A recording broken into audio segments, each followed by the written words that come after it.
Assalamualaikum warahmatullahi wabarakatuh. Perkenalkan, nama saya Amanda Febrianti dengan NIM 2403-2024 bersama rekan saya Muhammad Nur Ilmi dengan NIM 2403-2004 dari Program Studi Pendidikan Bahasa Sastra Indonesia. Halo teman-teman, selamat datang di video tugas mata kuliah Sastra Dunia. Pada kesempatan kali ini, saya akan membahas salah satu tokoh sastra dunia yang paling berpengaruh, yaitu Franz Kafka. Dalam pembahasan ini, saya akan menjelaskan tentang mengenai biografi Franz Kafka, proses kreatifnya, karya-karya yang dihasilkan, pandangan para kritikus terhadap dirinya, serta ulasan mengenai karya monumentalnya yang berjudul The Metamorphosis. Mari kita mulai dari yang pertama, yaitu biografinya. Franz Kafka lahir pada tanggal 3 Juli 1883 di kota Praha, Bohemia. Pada masa itu, wilayah tersebut masih menjadi bagian dari Kekaisaran Austria-Hungaria, sedangkan saat ini termasuk dalam Republik Ceko. Kafka berasal dari keluarga Yahudi yang menggunakan bahasa Jerman dalam kehidupan sehari-hari. Ayahnya bernama Hermann Kafka, seorang pedagang yang sukses namun dikenal memiliki sifat keras, tegas, dan sangat menuntut. Sementara itu, ibunya bernama Julie Lau, seorang perempuan yang berpendidikan dan berasal dari keluarga yang cukup berada.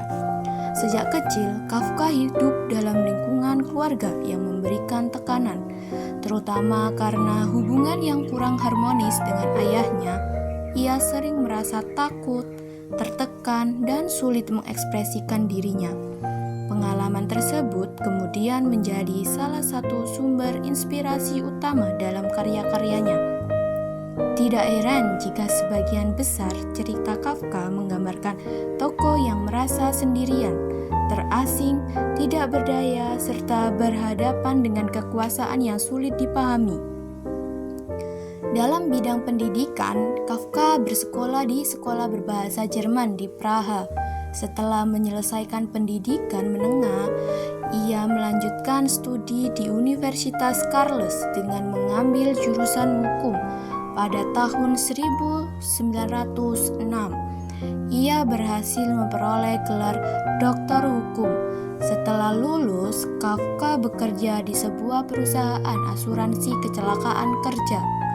Walaupun pekerjaannya cukup baik dan memberikan kehidupan yang stabil, ia sebenarnya lebih mencintai dunia sastra dibandingkan pekerjaannya.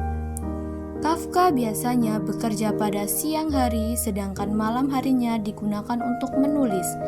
Ia bahkan sering menulis hingga dini hari demi menuangkan ide-idenya ke dalam karya sastra. Baginya, menulis bukan hanya sekedar hobi, tetapi merupakan kebutuhan hidup dan cara untuk mengungkapkan kegelisahan yang ia rasakan. Pada tahun 1917, Kafka didiagnosis menderita penyakit tuberkulosis. Kondisi kesehatannya terus menurun hingga akhirnya ia meninggal dunia pada tanggal 3 Juni 1924 di usia 40 tahun.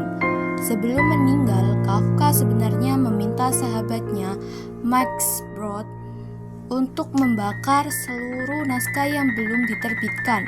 Namun, Max Brod memilih untuk tidak memenuhi permintaan tersebut karena ia yakin karya-karya Kafka memiliki nilai sastra yang sangat tinggi.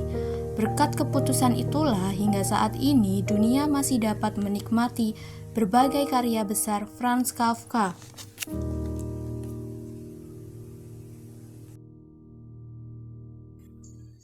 Tadi kalian sudah dengar bagaimana Kafka hidup dari tekanan Ehning, kesepian yang ia tahu sejak kecil, dan bagaimana semua itu melahirkan istilah yang sampai sekarang masih kita pakai, yaitu Kafka's Quay. Tapi ada satu pertanyaan yang belum terjawab.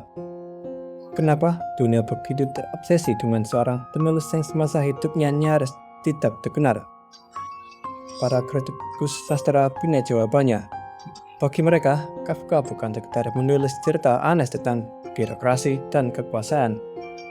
Ia sedang menulis sesuatu yang jauh lebih dekat dari kecemasan manusia modern. Rasa kesepian yang tidak bisa ia jelaskan, ketidakpastian yang selalu ada tapi tidak pernah kita ucapkan. Bahkan Albert Camus dan Vladimir Nabokov, dua nama besar dalam sejarah sastra dunia, mengakui satu hal yang sama. Tidak banyak penulis yang bisa menggambarkan absurditas hidup manusia dalam yang Kafka lakukan. Dan dari itu semua yang pernah ia tulis, ada satu karya yang paling membusuk, yang paling sering dijadikan pertanyaan besar tentang siapa sebenarnya kita, yaitu The Metamorphosis. Bayangkan, kamu bangun suatu pagi dan tubuhmu bukan lagi tubuhmu. Itulah yang terjadi pada Gregor Samsa, seorang salesman tulang punggung keluarganya, dan setiap hari ia bekerja bukan untuk dirinya sendiri, tapi untuk orang yang ia cintai. Sampai satu pagi ia terbangun sebagai serangga raksasa. Di awal keluarganya masih berusaha betuli, tapi rasa iba itu tidak bertahan lama. Perlahan muncul rasa malu, lalu rasa jijik, dan lama-lama mereka mulai berharap ia menghilang. Gregor mati dalam kesepian, dan yang lebih menyakitkan, keluarganya justru merasa lega. Sekarang coba tanyakan pada dirimu sendiri, kenapa cerita ini terasa begitu dekat, padahal ceritanya jelas tidak masuk akal. Karena Metamorphosis bukan cerita tentang serangga. Ini cerita tentang milah seseorang manusia yang ternyata di banyak tempat di dunia ini diukur dari seberapa besar ia bisa berguna. Selama Gregor bisa bekerja, ia begitu dicintai. Begitu Gregor berhenti produktif, ia ditinggalkan bukan karena keluarganya jahat, tapi karena begitulah cara dunia sering memperlakukan manusia sebagai alat, bukan sebagai jiwa. Identitas diri, hubungan keluarga, keterasingan, dan tekanan sosial, makna menjadi manusia. Semua tema itu Kafka tulis lebih dari seabad yang lalu. Tapi rasanya seperti ia sedang menulis tentang kita. Nah, mungkin itulah kenapa Kafka tidak pernah benar-benar mati. Karyanya terus dibaca, terus dikaji, dan terus menghantui dengan cara yang tenang, tapi tak pernah benar-benar pergi.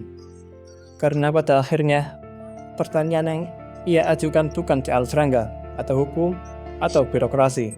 Pertanyaannya sangat sederhana, dan justru karena itu ia begitu menakutkan.